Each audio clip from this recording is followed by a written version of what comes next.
Now we got it. Okay, so I am very, very honored and very delighted to be here.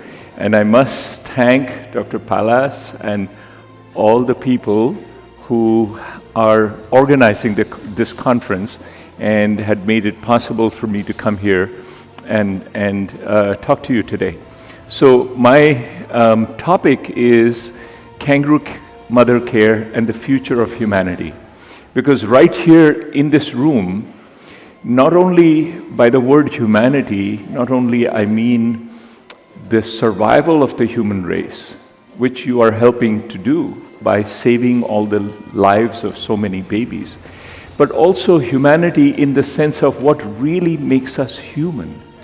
You know, our love, our empathy, our understanding, our ability to imagine a better future, and our agency to be able to bring it, you know, into our experience. You know, that is the real, the incredible power that has been given to all human beings. So I sort of mean this very seriously. The work that you are doing, the future of humanity depends on it. And the tagline, I just added it with your permission, is the unbelievable magic of nurturing care with love and compassion. And this thought has been mentioned so many times, but I want to talk a little bit more towards the end of this presentation. So this is where I stopped last time, 2 days ago. So those who were not here, I talked about what are the long-term effects of Kangaroo Mother Care. We know it reduces neonatal mortality, it reduces sepsis, hospital admissions are reduced, apnea of prematurity is reduced by 57%. It prevents most of the hypothermia and hypoglycemia. These were killers of newborns, particularly in low-resource settings. And then increases exclusive breastfeeding, head circumference, oxygen saturations, etc. So I had talked about 2 days ago, on Tuesday, basically the community-based RCT that was done in India with about 8,400 families, and it reduced mortality, and had many other effects. I don't want to go into too much detail. There's a meta-analysis of 13 studies where they looked at the development of children over the first 1 year. And what they found is that it improves self-regulation in these children. Greater infant self-regulation, the higher number of days spent in kangaroo care, improved cognition, motor skills, but had no effects on social emotional skills and temperament. Now, I say this with a pinch of salt because by 1 year of age, not much social emotional development occurs. There is, but it's not expressed in a way that we can assess it, measure it clearly.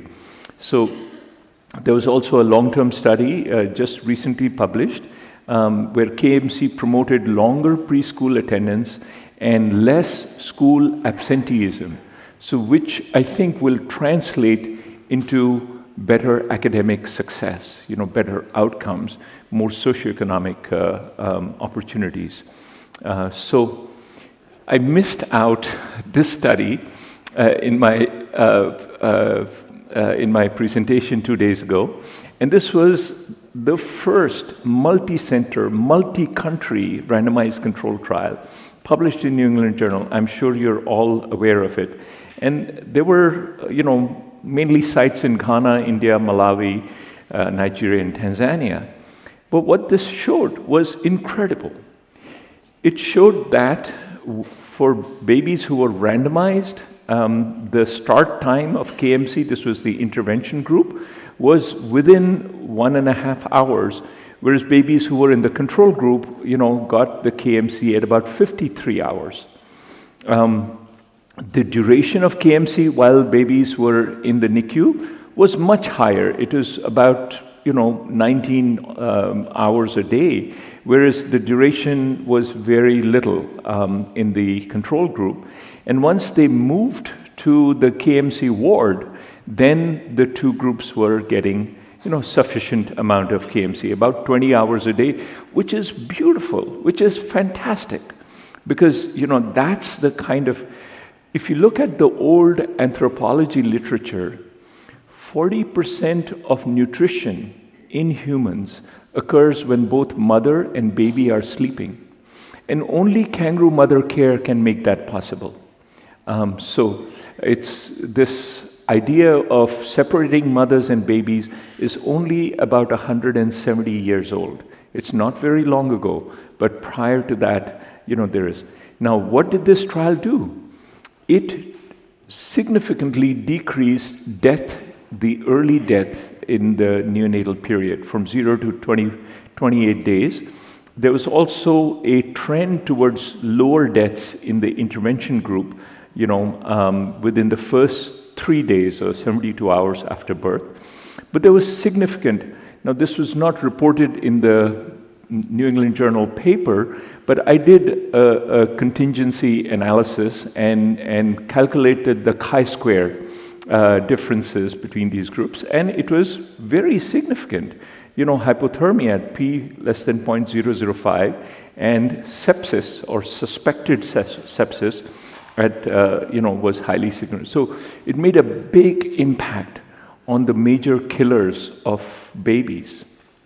So no matter where you are, what the gestational age of the baby is, kangaroo mother care can be done very safely, very easily, and that has been shown in multiple studies. And mothers and fathers, kangaroo parental care should become the standard of care everywhere. Now, there was the fact that I'm talking about nurturing. Kangaroo mother care is the first step towards nurturing. Nurturing happens when there is a bond, a strong, loving bond between parents and their children. And so there was an issue of Lancet where they looked at early childhood development, coming of age, science through the life course. And even in this, the figure 1 in this article, shows that nurturing care, down below here, is extremely important to reach full developmental potential. And it has to be applied in the newborn period and early childhood.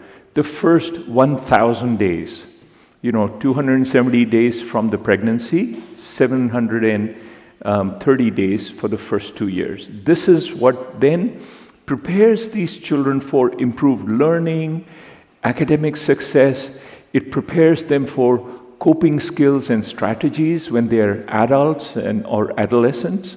And then it allows for their development of the preconception and pregnancy time to be in a healthier manner, thereby promoting parenting and caregiving. So this is a multi-generational life course of development, health, and well-being that is being triggered off. It's the very start through kangaroo mother care. What does this nurturing care include? This is again from the Lancet. It includes, important impact on health, nutrition, security and safety, responsive caregiving, and as well as early learning. All of these are extremely important. And this can only exist when there is a milieu. I'll talk about Bronfenbrenner's ecological models in a minute, but this is what gives the ability of the environment to support the caregiver, support the family and the community through social, economic, political, climatic, and cultural context. So this is what is required for the future of humanity, and all of this rests on the early developmental period. Now, why is this so important? Is because we as human beings, have a brain which is actually 3 brains in one.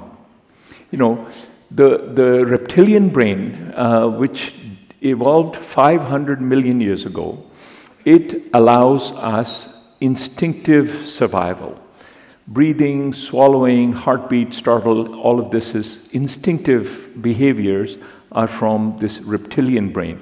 Fight or flight, those kinds of things. The mammalian brain, involving the limbic system, evolved about 200 million years ago. And this allows emotion, feelings, relationships, nurturing, images, and dreams. This is when babies are born, they are born with the mammalian brain. Because the cells have been migrating from the periventricular area, they're migrating out to the cerebral cortex, and they're all there, 20 billion cells on each side, or maybe, I don't know how many cells, but billions of cells. They're all sitting in the cerebral cortex, but they are not connected with each other. They're just sitting there, and they are waiting for early experiences to start sprouting dendrites, making axons, making synapses. How many synapses? 100,000 synapses per second. Can you imagine the pace at which development happens? So the wiring of the brain occurs through kangaroo mother care, loving, compassionate, soft, gentle atmosphere in the home. Now that is what allows the human brain, the neocortical brain, only evolved about 50,000 years ago. So it's a relatively new phenomenon, and this is what makes us uniquely human. Allows us, thoughts and imaginations, planning, logic, skill, awareness, etc. And I'm just saying this based on a summary of various articles that have been published on the evolution. One of a very nice summary was published in New Scientist a few years ago. So these are the stages of optimal development. The first growth spurt is happening right around the time babies are born, and their motor development, vision, basic vocabulary, all of those things happen right at the time when kangaroo mother care is being provided. The next growth spurt occurs a few years later, because this is when these lighter areas, the prefrontal cortex, the association areas in the parietal lobe, and the speech and language comprehension, reception, as well as expression are developing later. This is sort of the second growth spurt. And eventually, the third growth spurt involves the subcortical, which is the emotion and reward pathway, the cognitive control, which is executive networks in the parietal and the frontal cortex, and then there is the social mentalizing network in the anterior temporal lobe and around the perigenual area. So now, how do these connect? This is only happening when there are wires, there are neurons that are firing together. They are responding to the environment. Everything that happens, every little experience, every millisecond is recorded in the newborn's brain. And those two neurons, because there is a strong interaction between them, they will bond. Those synapses will stabilize. Otherwise, those synapses will be solubilized. So this is what is, this is Santiago Ramon Cajal's drawing, where he shows that initially the cells are just, situated in the cortex, and then they start to develop their dendritic and axonal pathways, and by later development, they have such a rich arborization of their dendrites, and this is also seen in a functional sense. So I must recognize Harry Chugani, who was at Wayne State University, and he did PET scans on babies at 1 month, 3, 6, and 12 months. By 12 months, the frontal lobe architecture and activity are fully established. Babies are born with brainstem behaviors, then based on multisensory experiences of their immediate environment, They make emotional attachments, thereby activating the mammalian brain. And then later on, they start forming opinions about the world. So the parents are the architects of the earliest brain connections. And every parent must recognize that. We as professionals have the responsibility to inform them that babies did not learn to be oppositional or hostile from birth. What they saw, what they experienced is what develops them. And that is, crucial. However, as clinicians, as a pediatrician, when we look at development, the stages of infant development, most of the development is based on motor development. There's very little attention given to sensory development. And we know motor development proceeds from the head to the toe. First, the baby will, raise its head control, then they can, start to turn over, and then it goes further down, they can crawl and start walking. But by the time the infant learns to walk, all of its senses and all of its emotions have adaptively learned to either withdraw or connect with their environment. That is the most crucial period where loving, compassioning, nurturing care, particularly including KMC, is the start of this. So the key issue over here is multisensory integration. There has to be multisensory integration in order for this child to be effective in their world. So infants would recognize their environment. They are simply absorbing every experience. They will recognize any message using 5 senses. The infant should be ready to accept these messages, because if there is too much sensory input, then they can shut down. And we can see that, by child is engaging, and if you're speaking in a loud voice, then they'll move their gaze. They're trying to shut you down because too much sensory input. 3, for multisensory information integration to happen, 3 or more senses must receive information from each experience. And then the event recognition happens. When all these messages are merged into one learning event, then the child knows, okay, this is what my environment is all about. And if it's not pleasant, then that information is not transmitted into the hippocampus and to the neocortical areas, so learning cannot happen. So these are the 5 senses, are smell, touch, sight, taste, and sound. But in addition, babies have a proprioception, which is a result of muscle coordination and position, and vibrio-cochlear perception, which is sensory perception in their inner ear. So they have 7 different senses that they had to deal with. And if this is not happening, then they are set up at risk for multiple other things, which is because multisensory integration is a core deficit in autism, language delay or disorders, ADHD, poor socialization, many other developmental disorders. If you look intrinsically, what is the core deficit? It is usually inability to connect the senses together. And that's how this happens. In this little movie, the baby watches something happening. And if that is pleasant, it's recognized by the retina, the optic nerves get activated, and this whole thing is transmitted to the brain. And as you can see, the signals are going to the emotional brain, but also the frontal brain, which is where the learning is to happen.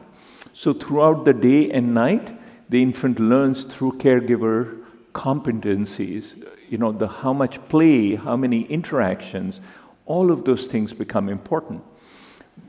Play is perhaps the most important thing we can do with our babies and our children. Play is how they learn. Play is how they develop coping skills and strategies. Play is how they learn to eat, wear clothes, all those things. And they make these functional associations. What are the rules of play? It should be routine. There should be a particular routine. A child who did not have a bedtime will find it very difficult to fall asleep when they are, older, in adolescence or in adulthood.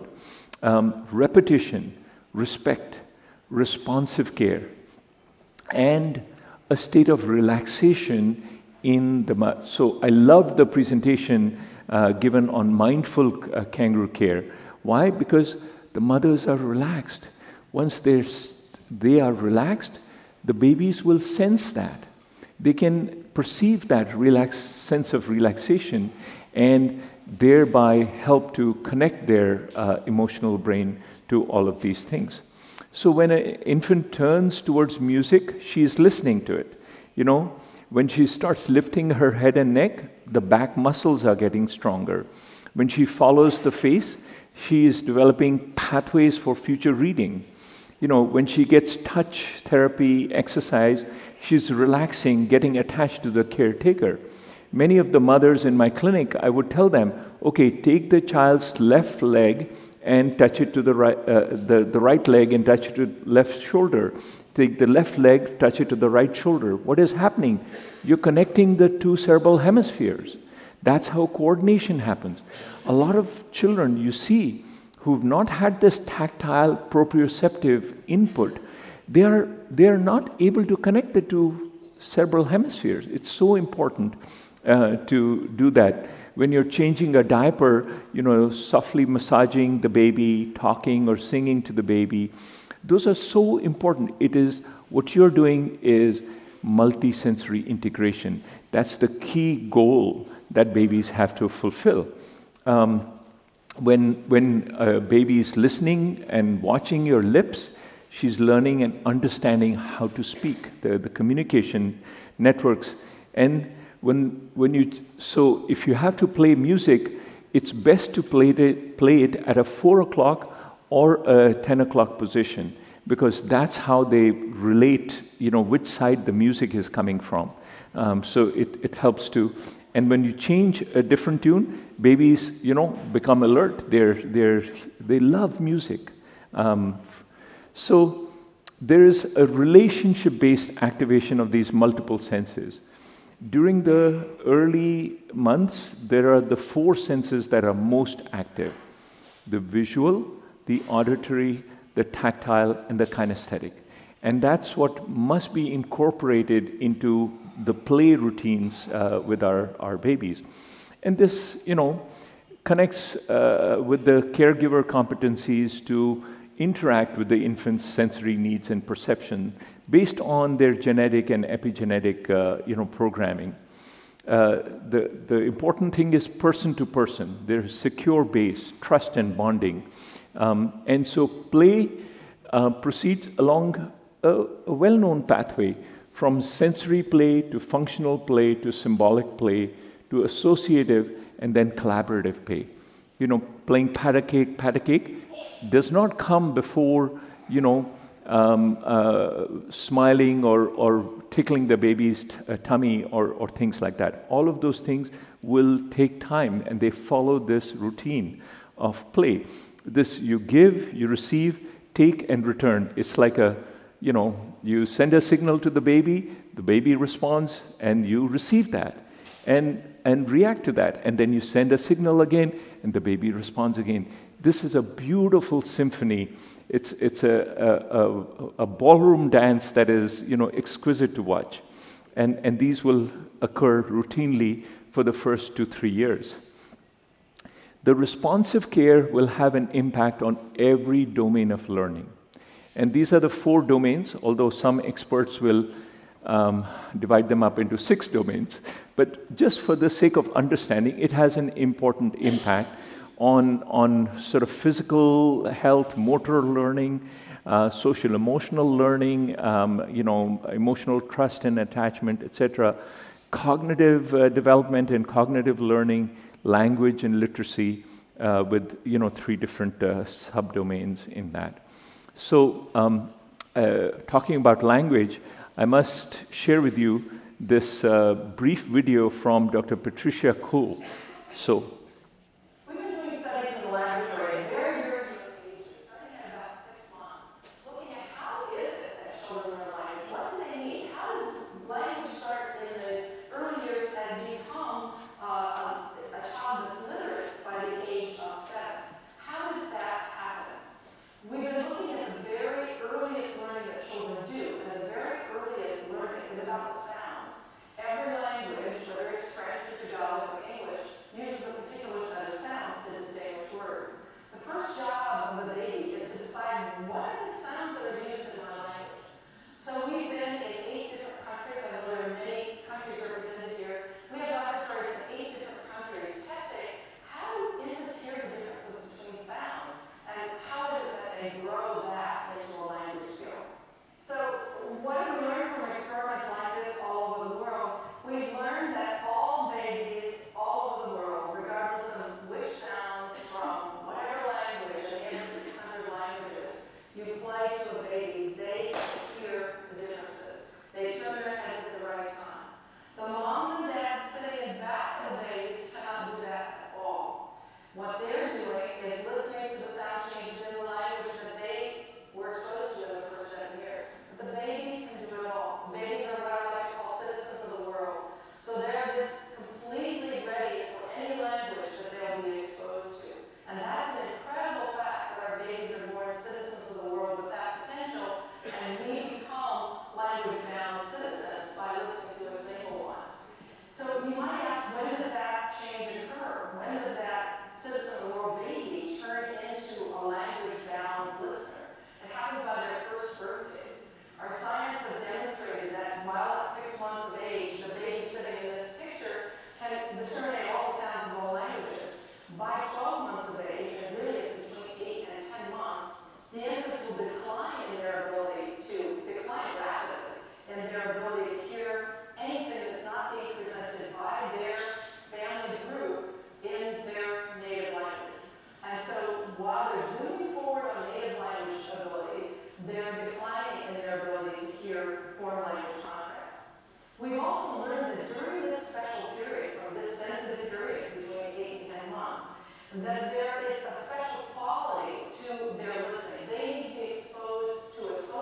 the number of words that that child produces at 24 months and apply it against the percentage of time that the parents in the home tend to use parenteses as opposed to standard speech. The more parenteses, the more those children are talking at the age of 2. Well, let me turn now to the big machines. What's the brain data adding to these behavioral findings? Here's our magnetoencephalography machine, $2.5 million machine that looks like a hairdryer from Mars, but it's totally non-invasive, totally safe. It's like a stethoscope from the brain, for the brain. Nothing goes into the brain from the machine, but what's measured is the magnetic fields that represent the firing of the neural currents, and I'll show you some of them. So any adult or child or baby can be in this machine. We were the first in the world to put little ones in the machine because it is completely silent and safe and non-invasive. So here you see a little one. She's listening to insert earphones to the sounds and words of different languages. She's free to move because we've got magic going on as we track her head. We always know where Broca's area and the other areas of the brain that are important to learning are, and so we can give tasks to these little ones and see the movie that results when we give that brain something to work on. So I'm going to show you one of those movies, and it's impressive because it gives us one piece of information we expected and one piece of information that was a total surprise. Scientists live for surprises, so this was one of the best prizes of 2014 for me. What we're seeing here is a 12-monther monolingual baby. And this baby's brain is in full view here, 150 color-coded areas. I'm going to show you auditory areas, these two, and 2 of the Broca's areas that are responsible for learning, social, and interaction and talking. Here's the fiber tract that allows those 2 areas to talk to each other. The red bubbles represent the firing of the neurons. Look at the firing of the neurons as that stimulus goes by, as that baby hears it. So the non-surprise is that auditory region. If the auditory area hadn't lit up, we would have been very surprised. This baby doesn't hear. Of course, this baby does hear. That red firing, those bubbles, represent the mag-recorded activity in that area of the brain. But look at the other area. Look what's happening in Broca's area. Both in 7-monthers and in 12-monthers, Broca's area fires when the baby hears speech. Even though this child can't talk yet at 7 months, not at all, highly babbling, not even ba yet. That Broca's area is getting ready to talk. That Broca's area is rehearsing. What does it take to join this conversation? Everyone's talking at me. I want to talk back. I want to engage. I think this is a sign of why we talk to babies, why it's so important. It isn't just that they're recording, the auditory information.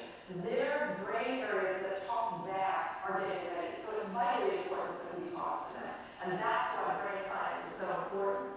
So I want to give you a little hint of why bilingual language learning is such a hot topic around the world. Not so much in this country yet, but we're getting there. We've been doing a lot of studies on children growing up listening to 2 languages. We've been in San Antonio and here in Washington State.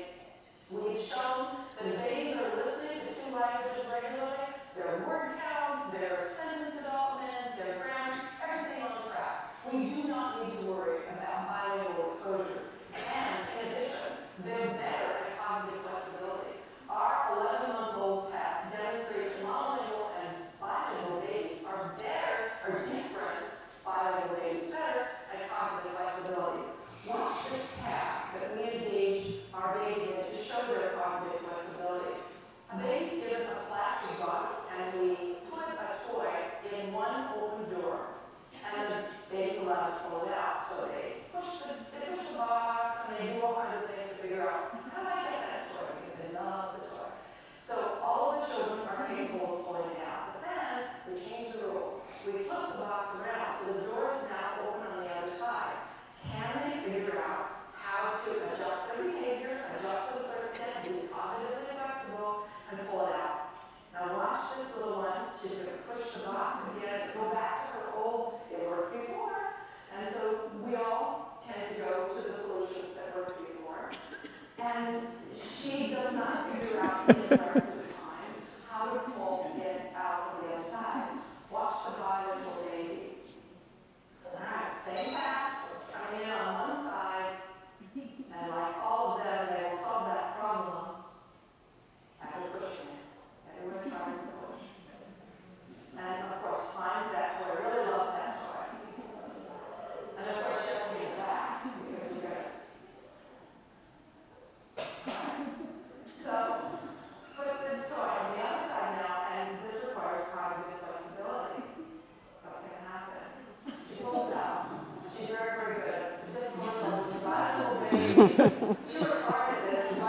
babies are, it comes to it as a modeling babies, and Okay. talking flexibility past. I So bilingualism is good for our children. Our country is moving in that direction, and I applaud that. Okay. So, oops, sorry. All right. So two things are important. One is, human interaction. It's that multisensory integration at work. The other thing, is very important is, being exposed to two different languages and, being given that opportunity to learn simultaneously. So, again, Harry Chugani, published this 25 years ago. This is a normal PET scan on a baby who's about 11 months old. But this was, a baby, standard care, etc. Yet another baby was the same age, but had been exposed to a lot of screen time. So was given an iPad and learning didn't happen. And as you can see, their prefrontal cortex is not at all active. In comparable socioeconomic conditions, comparable age, etc., same gender, and so a lot of parents today are giving their iPhones to babies, are putting their babies in front of a TV, or in a car seat in front of a TV, or giving an iPad, thinking, oh, the baby will learn from this. And there are many companies out there who, say, oh, make your child a genius, create a Mozart by the time they're one. It's not going to happen. It requires human interaction.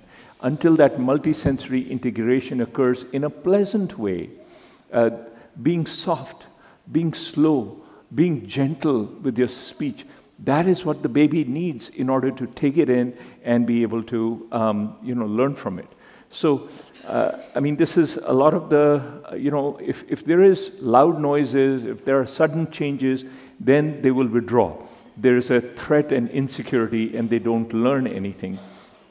It's going to,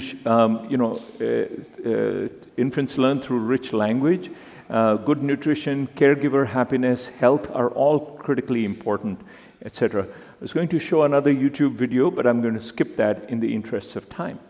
So this is what Kangaroo Mother Care is going to lead into, is that rich interaction, this exquisite play between mom and child. But not all children are just as fortunate. I'm going to change gears. Some children will have this pleasurable, gentle environment, supportive, interactive play, etc. But others are exposed to pain and stressful situations or neglect and isolation for whatever reason. Who knows?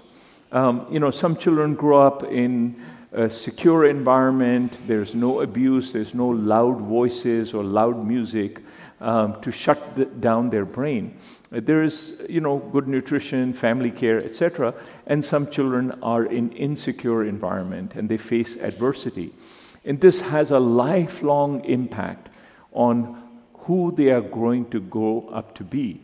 And Bronfenbrenner had, described this back in the mid-70s or late 70s, where he said that the individual is surrounded by a microsystem, which includes, mainly the family, but also these other portions.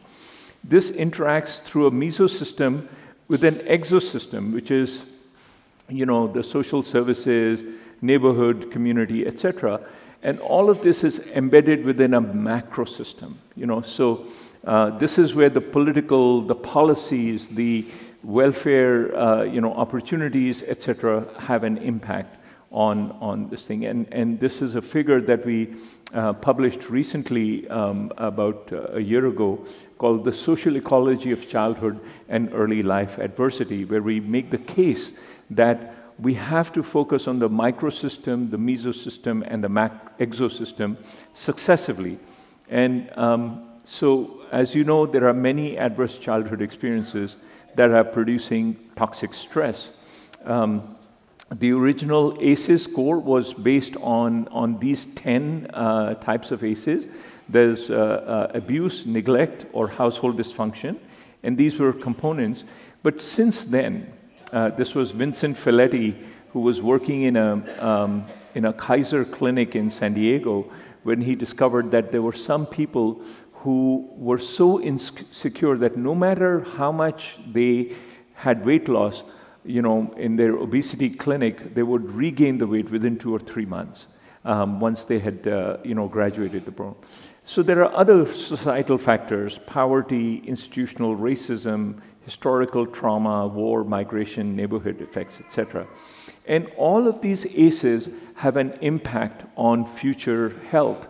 With sort of 4 or 5 ACEs, you have a very high odds ratio for adult depression, ischemic heart disease, alcohol abuse or illicit drug abuse, etc. All of those things become really important. Okay, I've got to rush because for some reason there's no power coming to the podium. Can we turn on the power to the podium so that I don't lose my laptop battery? So these ACEs have a big, a very important impact on healthcare expenses. A total of 3.5 million disability-adjusted years, 1.3 trillion in annual healthcare costs were associated with, just modeling 4 risks and 6 illnesses. And more than 75% of these occurred in people exposed to 2 or more ACEs. This is from England, and there are similar studies in other places. This is data from the CDC, which shows that overall, 13% of heart disease, 24% of asthma, depression, drinking, is dependent on exposure to ACEs. Is there another plug? I don't know.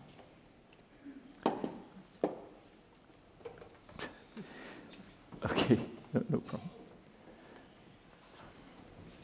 I can move this over here. Yeah? Okay. Aha. Voila. All right, excellent. So I'm glad I took this electronic mic. So all of this exposure to adversity has been accentuated by the pandemic. What we don't realize is 1.5 billion children were confined to their homes, according to the UNICEF, and they had social isolation, parental stress and burnout, and exposure to physical or sexual abuse, psychological abuse, etc. So these pair of ACEs, adverse childhood experiences and adverse community environments, can be overcome if we have a nurturing, positive, family atmosphere. And this is another article, this is another figure from our article published about a year ago, where we've looked at the macro system and the micro system and how it interacts towards from early life adversity to early life stress, or adaptive stress, and resilience, which then predicts better health, well-being, social connectedness. Resilience indicates education, household structure, etc. This was very beautifully shown by Christina Bethel at Johns Hopkins University, where she looked at this adult health database in Wisconsin, and where she found that if you have no ACEs, then about 12% of those adults will have mental health, depression, poor mental health. But if you have 4 to 8 ACEs, or anything more than 4 ACEs, then this becomes 60% in the adult. So this is what the yellow line shows over here. Now, you start adding positive childhood experiences. It doesn't matter which one, but their effects are additive. And you can see that even in those who were exposed to 4 to 8 ACEs, the rates will come down from 60% down to 20%.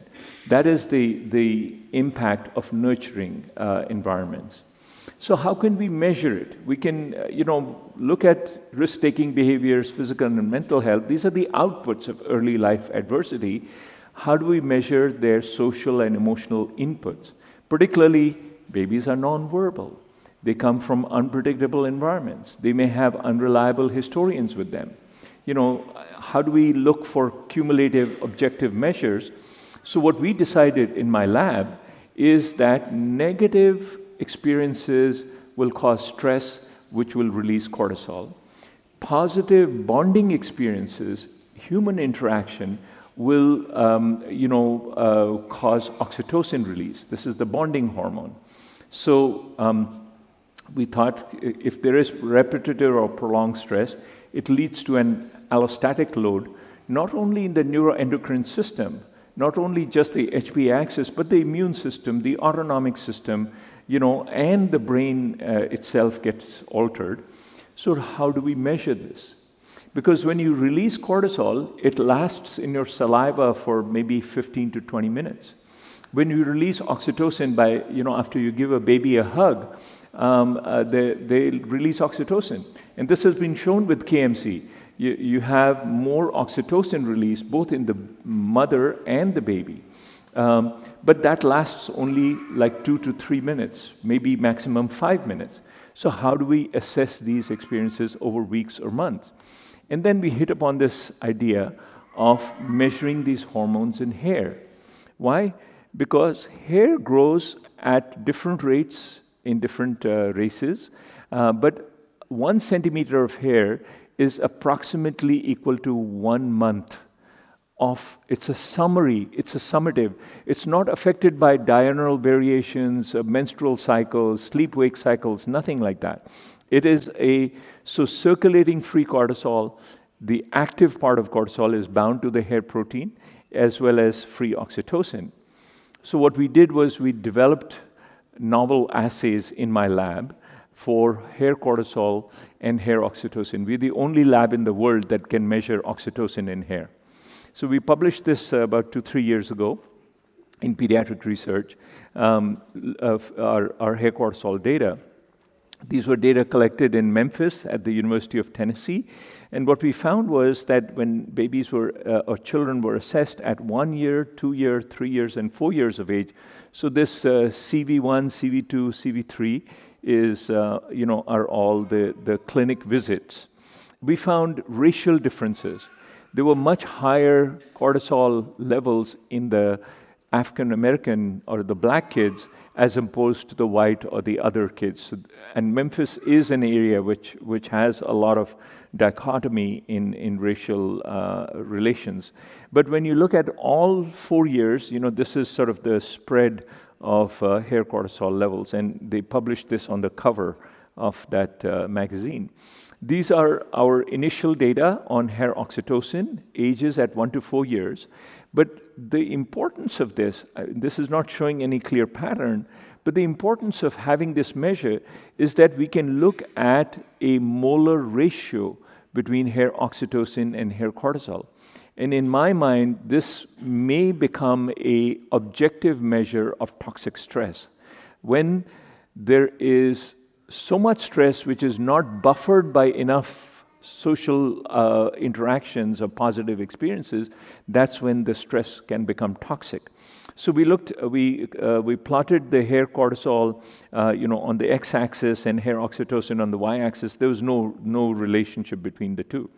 But when we do a histogram, basically it shows a normal distribution, and so we are still working on this area in order to find out.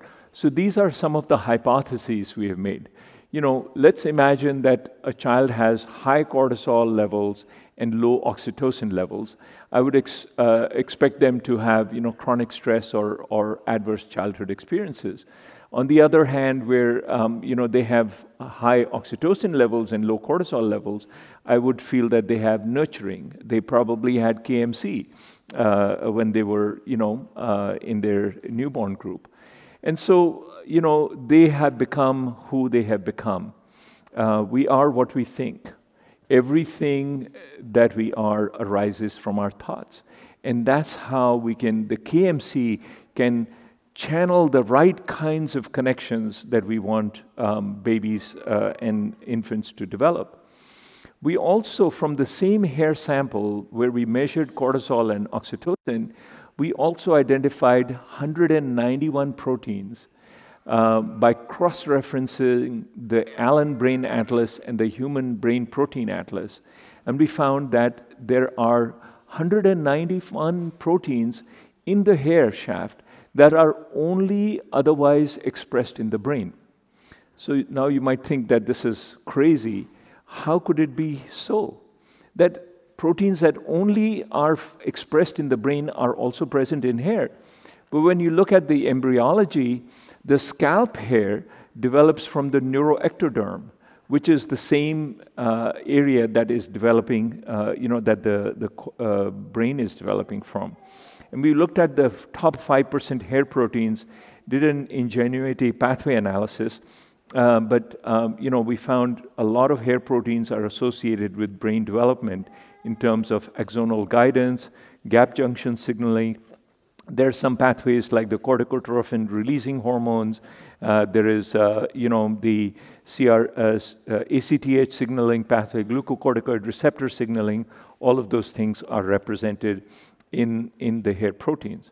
So it is the ecology of childhood that will have biological, physical, and social impact. And if a child is exposed to adversity, they will have disrupted neurodevelopment, they will have social, emotional, cognitive impairments, they will adopt health risk behaviors, and will have a poor outcome. But nurturing care, KMC, will not allow them to go down this slippery slope. And this is just a cartoon where we've listed the social determinants of health and all that, the positive and the negative aspects, and how we can measure the yin and the yang of child development through cortisol release or oxytocin release.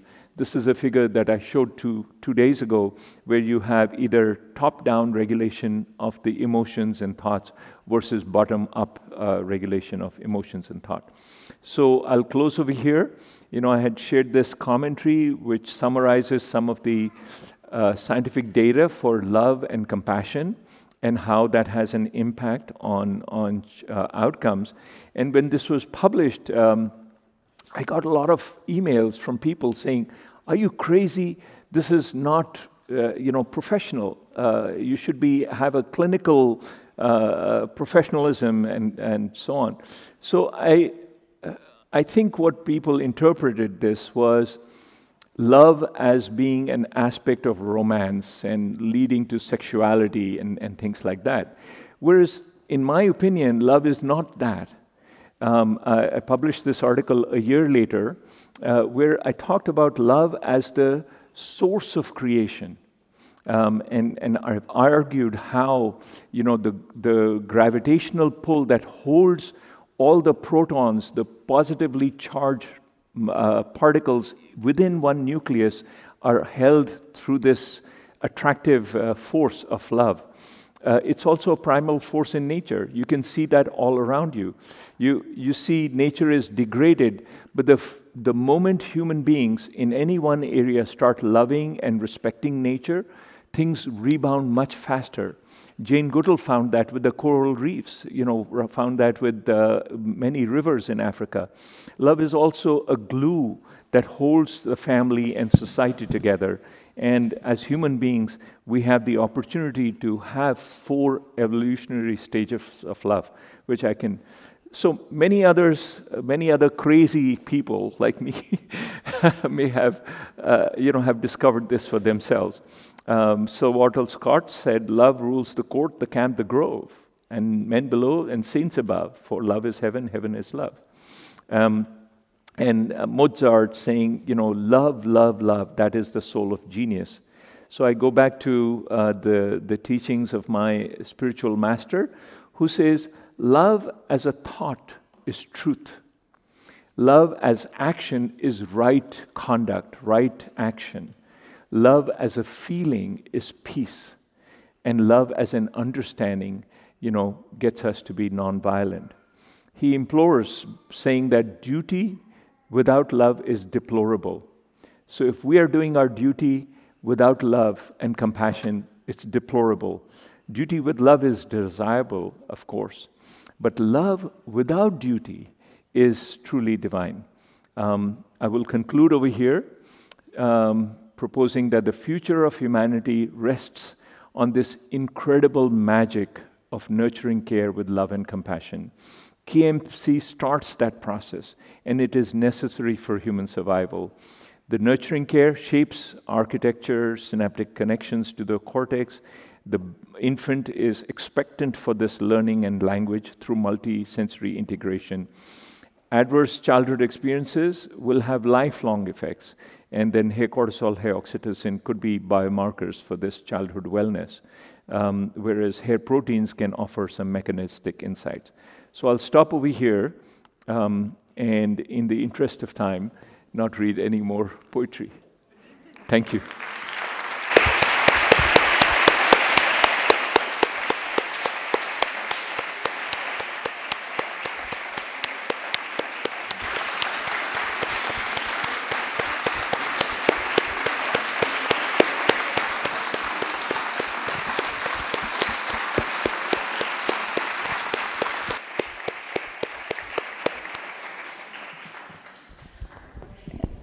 Thank you very much, Dr. Anand, for this fantastic presentation with a lot of love.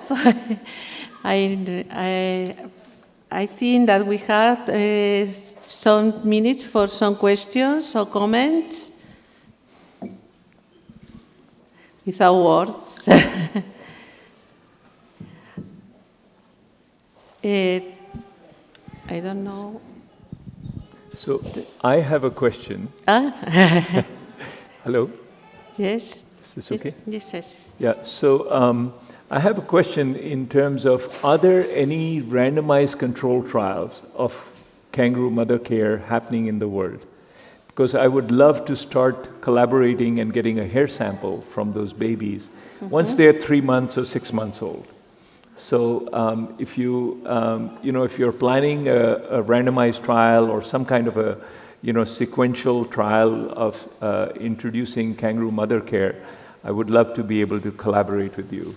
Okay, okay. Thank you very much for this opportunity.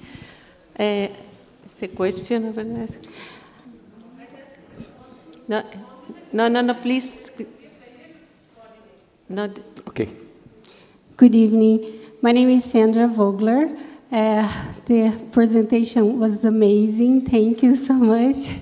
But I'm curious about one thing. In my PhD thesis, I measure cortisol and DHEA in fingernails. So I have a question.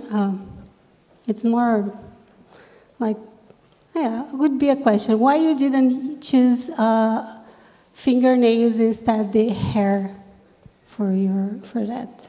So can you repeat the question? Please. Why did you use? Yeah. Fingernails to measure the cortisol and the others.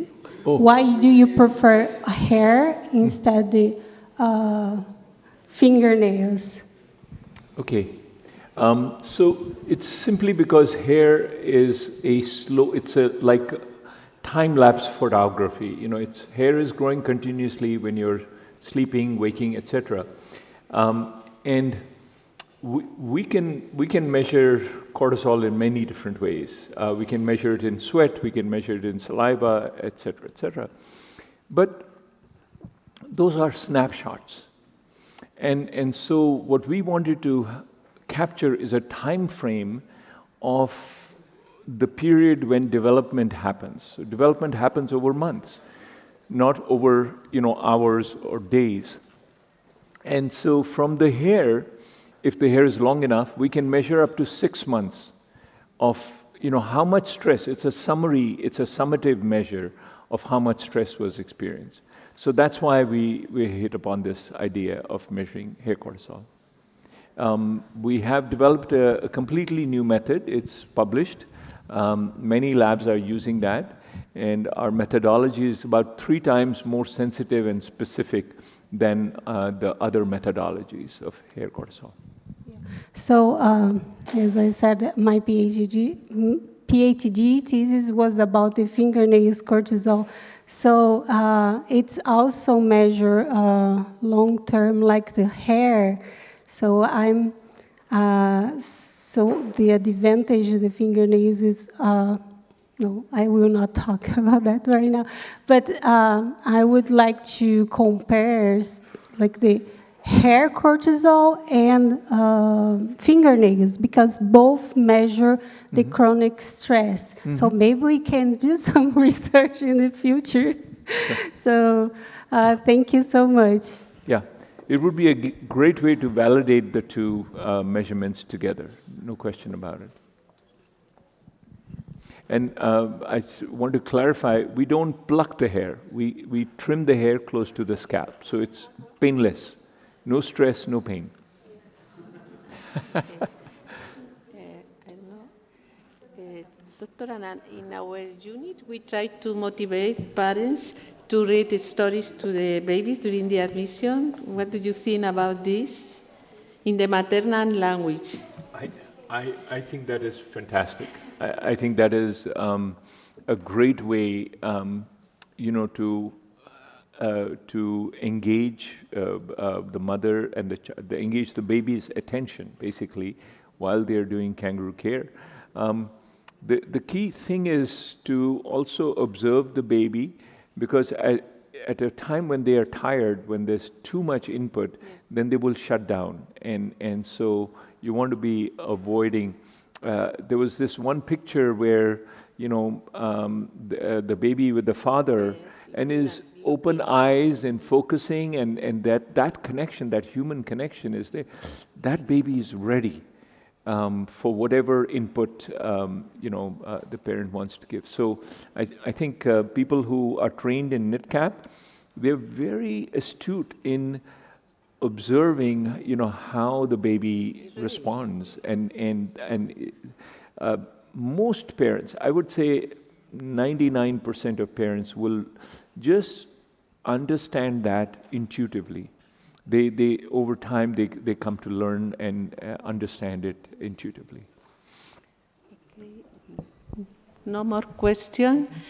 Then thank you very much again, Dr. Anand, because your presentation is very special and is integrate all the feelings, I think, of the family, of the Kangaroo mother care family. And then after this presentation, we have new ideas to improve our care in our units.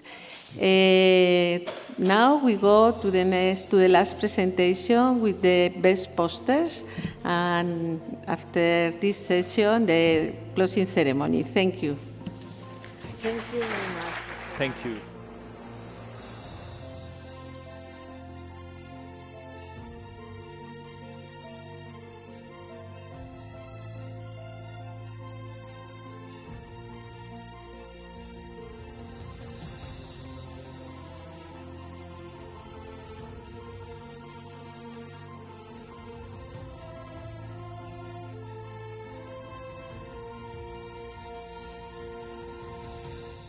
Table, Sandrine Mukashima.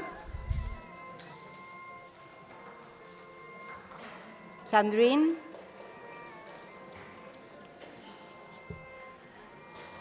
Glaucia María Moreno Galbao.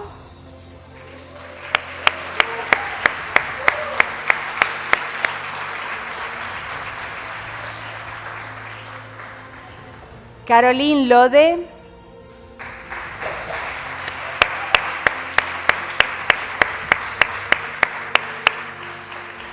Concepción Gómez Esteban.